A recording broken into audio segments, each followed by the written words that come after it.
এই মুহূর্তে সরাসরি আপনাদের ইএম বাইপাসের ধারে মেডিকা হাসপাতালের সামনে নিয়ে যাব। মুখ্যমন্ত্রী শুভেন্দু অধিকারী আহত পুলিশ কর্মীদের দেখতে সেখানে এসে পৌঁছেছেন। এর আগে আপনারা জানেন যে বারুইপুরে নির্যাতিতার পরিবারের সঙ্গে কথা বলেন, পুলিশ আধিকারিকদের সঙ্গে বৈঠক করেন এবং সেখান থেকে তিনি সোজা চলে এসেছেন মেডিকা হাসপাতালে আহত পুলিশ আধিকারিকদের সঙ্গে দেখা করতে, যারা সেখানে চিকিৎসাধীন রয়েছেন। ঝিলম করঞ্জাই আমাদের প্রতিনিধি সেই ছবিটাই আরো বিস্তারিতভাবে তুলে ধরবেন। ঝিলম, একদমই ঠিক 1 মিনিট আগে মুখ্যমন্ত্রী Suvendu Adhikari Medica multi speciality hospital সেখানে ঢুকলেন, আমরা দেখতে পেলাম। এবং তার সঙ্গে তিনি যেটা জানতে পারছি হাসপাতাল সূত্রে, এখানে একজন ভর্তি আছেন।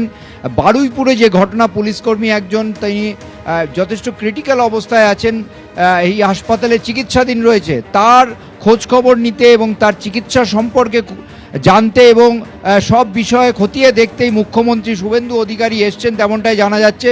এবং শুধু এখানে নয়, মেডিকার পাশাপাশি এরপরে তিনি এখান থেকে যাবেন পাশে RN টেগর হাসপাতাল আছে, সেই RN টেগর হাসপাতালেও সেখানেও আরও একজন মহিলা কনস্টেবল তিনি আক্রান্ত চিকিৎসাধীন রয়েছেন, তাকেও দেখতে যাবেন, তেমনটাই জানা যাচ্ছে। তবে এই মুহূর্তে তিনি রয়েছেন মেডিকা হাসপাতালে এবং হাসপাতাল সূত্রে যেটা জানা যাচ্ছে যে হাসপাতালের যত আধিকারিকরা রয়েছেন, চিকিৎসকরা রয়েছেন, তারা মোটামুটি তার চিকিৎসা কীরকম চলছে, যে আহত পুলিশকর্মী তার চিকিৎসা কোথায় দাঁড়িয়ে আছে, কী পরিস্থিতি, সব বিশদে জানানোর জন্য হাসপাতালে প্রস্তুত আছেন। এবং শুভেন্দু অধিকারী ইতিমধ্যেই তিনি হাসপাতালে ঢুকেছেন এবং তিনি ওয়ার্ডে গিয়ে যে চিকিৎসাধীন রয়েছেন তার সম্পর্কে খোঁজখবর নেবেন, তেমনটাই জানা যাচ্ছে।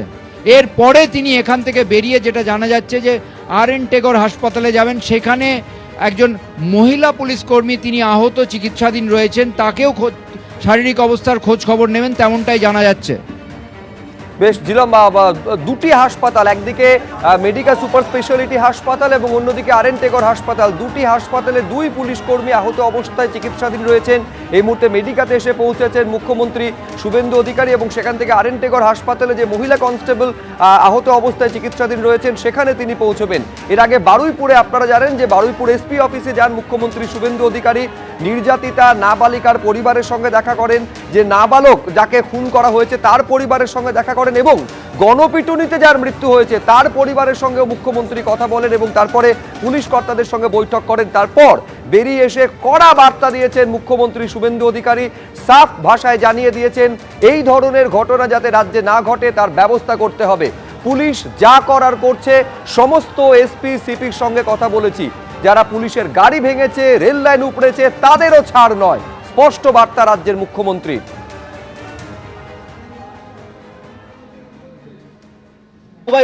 পুলিশের গাড়ি ভেঙেছেন, মোবাইল ফেলে দেবো, এবার রেল লাইন উপড়েছেন, প্রায় অ্যাপ্রক্স 200 আইডেন্টিফাইড হয়েছে, প্রত্যেককে অ্যারেস্ট করা হবে। একটা লোককেও ছাড়া হবে না। পিছন থেকে যারা উস্কেছেন, পলিটিক্যাল লোক যারা ইলেকশনে রিজেক্ট হয়েছেন, কেউ ক্ষমতা থেকে গেছেন, কেউ শূন্য থেকে 1 হয়েছে, কি দিচ্ছি আমার ফ্রেমে বাজে এবং আসছে, radical force, anti national force যারা পিছন থেকে উস্কেছেন, তাদেরকেও আইডেন্টিফাই করা হয়েছে। তাদের কল রেকর্ড ইত্যাদি ডিজিপির নেতৃত্বে STF সব কালেক্ট করেছে। ওদেরকেও প্রপারলি ওদেরকেও ঠিক বাজে আসছে শিক্ষা দেওয়ার কাজ সরকার করবে। পুলিশকে ডাইরেক্ট ইনস্ট্রাকশন আছে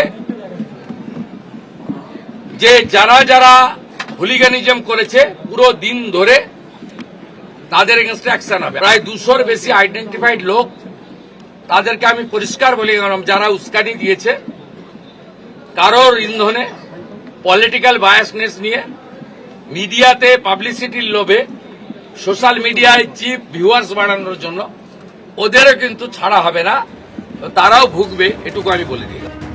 যারা খুনের ঘটনায় জড়িত, যারা হিংসার ঘটনায় জড়িত, কাউকে রেয়াত করা হবে না, স্পষ্ট বার্তা মুখ্যমন্ত্রী দিয়েছেন। পাশাপাশি পুলিশ কর্মীর ভূমিকা, পুলিশের ভূমিকা, সেটাও রয়েছে মুখ্যমন্ত্রীর স্ক্যানারে।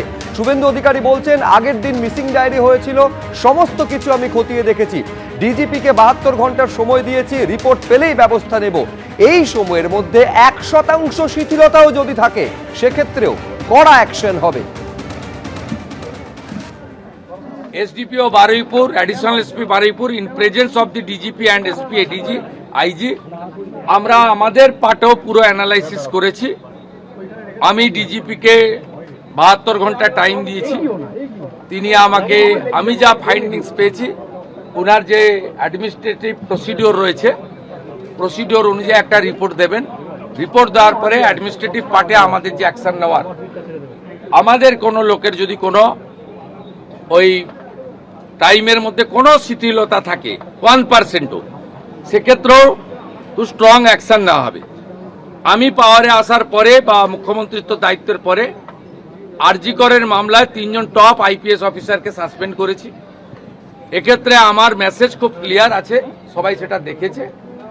আমি খুব পার্সোনালি স্যাটিসফাইড যে ওইটুকু একটা বাচ্চা মেয়ের পরিবার, সেই পরিবার এন্টায়ার আমার সঙ্গে প্রায় 10 জন বাবা মা সহ মিট করেছে এবং তারা কনফিডেন্স জানিয়েছে, আস্থা জানিয়েছে সরকারের উপরে, মুখ্যমন্ত্রীর উপরে, পুলিশের উপরে।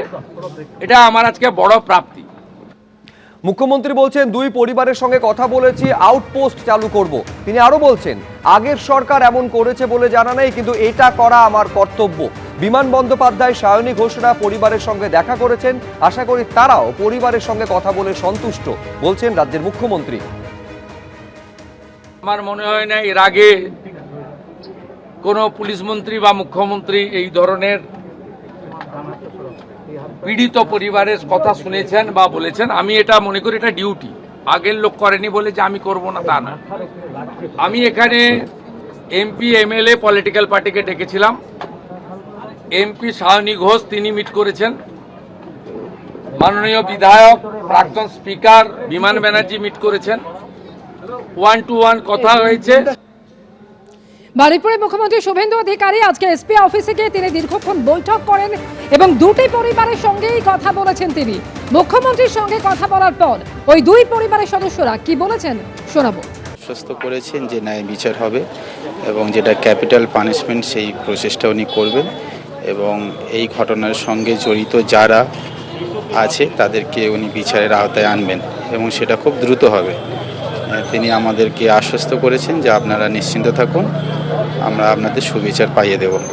তো তার কথায় আমরা আশ্বস্ত হয়েছি, তার উপরে আমাদের পূর্ণ আস্থা আছে, পরিবারেরও পূর্ণ আস্থা আছে। আমরা সব কিছু তার উপরেই দায়িত্ব দিয়ে দিয়েছি এবং আমরা মনে করি যে আমরা সুবিচার পাবো এবং তার সাথে কথা বলে আমরা সন্তুষ্ট। সিএম পুরো ব্যাপারটা সম্পর্কে অবহিত, সুতরাং আমাদের বলার অবকাশ উনি দেননি। উনি সমস্ত কিছুই আমরা যেগুলো বলতে পারি উনি, আমার মনে হলেন উনি জ্ঞাত, সুতরাং আমাদের আলাদা করে কিছু বলতে হয়নি। একটা জিনিস আলাদা করে ওনাকে বলেছি যে ওই জায়গায় কোনো পুলিশ ফাঁড়ি বা ক্যাম্প যাতে এই পুলিশ ক্যাম্পের জন্য আমরা আবেদন করেছি, উনি তৎক্ষণাৎ সেটা উনি এগ্রি হয়েছেন। আর এরই মধ্যে তদন্তে বারুইপুর কাণ্ডে ধৃতদের জেরায় চাঞ্চল্যকর তথ্য সামনে এসেছে। ঘটনাস্থলের কাছেই ঝুপড়িতে বসে নেশা করছিল ধৃত আনন্দ দিবাকর। ধৃত প্রভাসকে নাবালিকাকে তুলে আনতে বলা হয়। নাবালিকাকে তুলে আনতে ধৃত প্রভাসকে 10,000 টাকা টোপ দেওয়া হয়। তাকে ভুলিয়ে তুলে আনে প্রভাস, এমনটা দাবি করছে পুলিশ। বন্ধুর জন্মদিনে যাওয়ার পথে নাবালিকাকে যৌন নির্যাতন এবং খুন করা হয়। এবিপি আনন্দ, এগিয়ে থাকে, এগিয়ে রাখে।